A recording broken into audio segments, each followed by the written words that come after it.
kedatangan Justin. 1 minggu kemudian. Hari ini, Larissa akhirnya berhasil meyakinkan dokter untuk mengizinkannya pulang dari rumah sakit.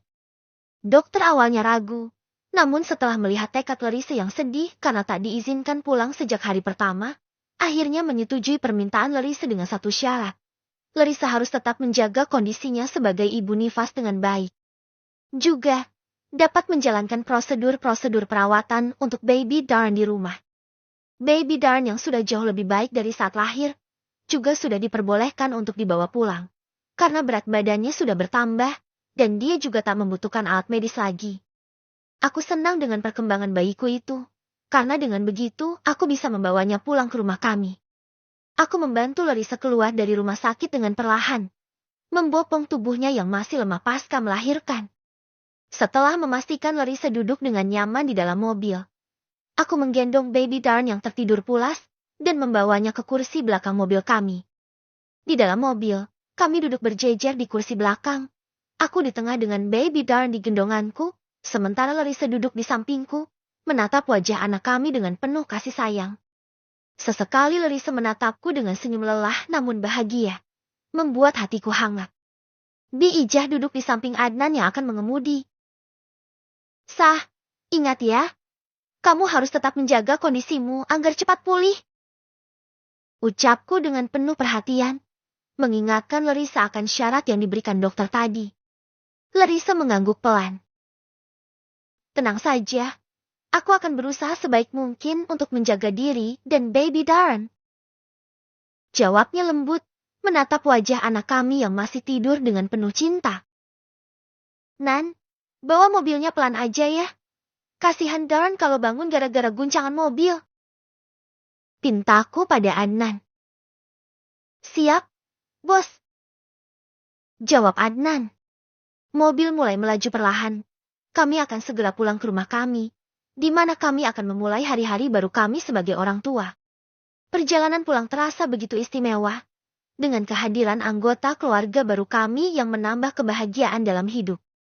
Meski Larissa harus tetap menjaga kondisinya, namun semangat dan cinta yang terpancar dari matanya menunjukkan bahwa dia siap menjalani peran barunya sebagai ibu dengan sepenuh hati. Tangan kananku menggendong Baby Darn, dan tangan kiriku menggenggam tangan Larissa. Larissa bersandar padaku. Duduknya terlihat tak nyaman, dikarenakan pendarahan pasca melahirkan masih cukup banyak. Sebenarnya, aku juga sudah tak betah berada di rumah sakit setiap hari. Aku merasa bosan dan jenuh.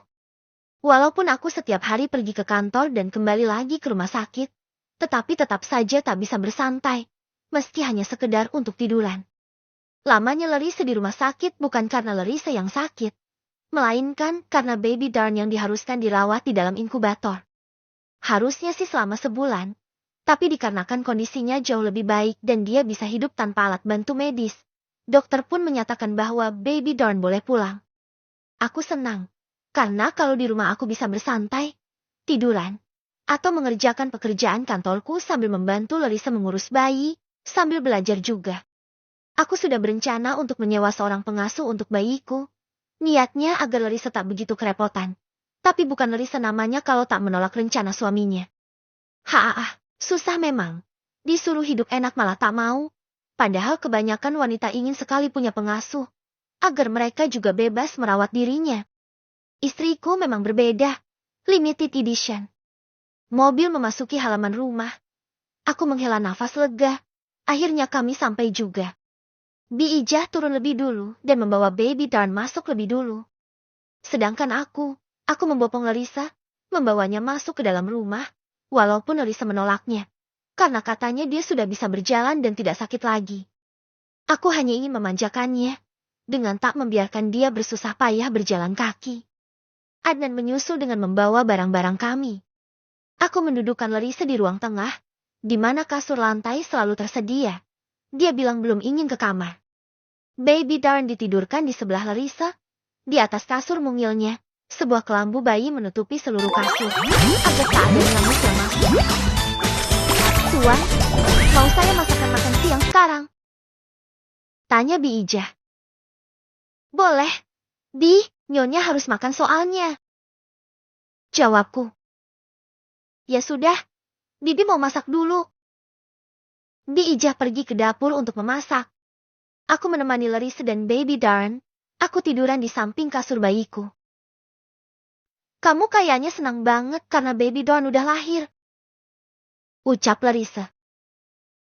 Tentu, siapa sih yang gak senang kalau anak mereka lahir? Apalagi Darren anak yang sangat aku nantikan. Tentunya aku sangat bahagia. Aku mengakui perasaanku saat ini. Bahagia sebagai seorang ayah. Gak nyangka ya, kita udah sejauh ini. Dulu waktu awal-awal menikah kita gak punya perasaan apapun. Bahkan tidur pun terpisah.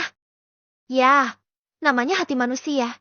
Itu kan bisa berubah kapan aja kalau Tuhan udah berkehendak. Dulu aku juga jengkel sama kamu kalau kamu tidur di kamarku. Kamu terlihat seperti pengganggu buat aku. Tapi sekarang aku gak mau jauh-jauh dari kamu. Maunya sama kamu terus. Tuturku lagi-lagi mengakui perasaanku. Iya, dulu kamu juga galak banget. Dikit-dikit marahin aku. Bentak aku. Perlakukan aku kayak anak kecil. Aku tersenyum mendengar celoteh Larissa tentang masa lalu kami sebelum cinta hadir dalam hati kami. Ya, jika diingat lagi, masa-masa itu konyol juga. Bagaimana tak konyol? Seorang pria dewasa menikahi seorang gadis SMA kelas 1, dan aku juga tak pernah menjamahnya, dengan alasan karena dia masih sekolah. Jika ingat saat itu, aku seperti pria yang tak normal, bahkan mungkin terkesan seperti kaum pelangi. Hahaha. Sayang, bisa tolong ambilkan air minum? Aku haus. Larissa meminta tolong. Boleh? Jawabku. Aku pergi ke dapur untuk mengambilkan air minum dan kembali padanya, sambil memberikan air minum yang dia minta. Tiat, tiat, tiat. Ponselku yang ada di dalam saku jas bergetar. Sepertinya aku mendapat sebuah panggilan masuk. Aku mengambilnya dan melihat siapa yang menghubungi. Justin? Gumamku, membaca nama Justin sebagai penelepon. Aku menerimanya. Hai, ada apa? Tanyaku. Jason, bisakah kau menjemput kami di bandara? Kami sudah ada di bandara. Ingin datang ke rumahmu. Justin berbicara dari sambungan telepon. Aku terkejut mendengar itu. Benarkah? Kau ada di bandara? Tanyaku dengan nada terkejut. Benar, aku datang bersama ayah, ibu, Ashley, dan si bungsu. Jawabnya. Mataku berbinar mendengar jawaban Justin. Aku senang bukan main. Baik, aku akan meminta sopirku untuk menjemput kalian. Bersabarlah hingga dia datang. Ya, aku tunggu. Aku menutup teleponnya. Ada apa? Tanya Larissa. Justin dan orang tuanya datang kemari. Mereka sudah ada di bandara.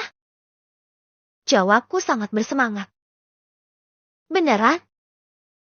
Larissa juga seakan tak percaya. Beneran? Aku mau minta Adnan buat jemput mereka dulu. Aku berdiri dan pergi keluar menemui Adnan. Nan, tolong jemput keluarga saya di bandara ya. Mereka udah nunggu, baru mendarat. Titahku pada Adnan. Oh, baik, bos. Kirim nomor ponsel dan fotonya pada saya, supaya saya dapat menemukannya dengan mudah. Adnan langsung bersiap, dari posisi duduknya menjadi berdiri tegak. Baik, saya akan kirimkan ke handphone kamu nanti. Jawabku. Baik, saya pergi dulu, bos. Adnan pamitan. Hati-hati, gak usah ngebut-ngebut ya, santai aja. Adnan mengangguk. Dia berlalu dari hadapanku dan masuk ke mobil. Kemudian, mobil beranjak pergi dari halaman rumah. Aku senang Justin datang. Dengan begitu, aku bisa merasakan kehangatan keluarga yang sesungguhnya, yang selama ini aku inginkan. Setelah memastikan Adnan pergi, aku gegas masuk kembali dengan hati gembira. Tak sabar menunggu keluargaku datang. Note, sengaja episodenya dikit. Yang mau update-nya siang komen ya. Katanya kalau malam terlalu lama. Hehehe. Keluargaku.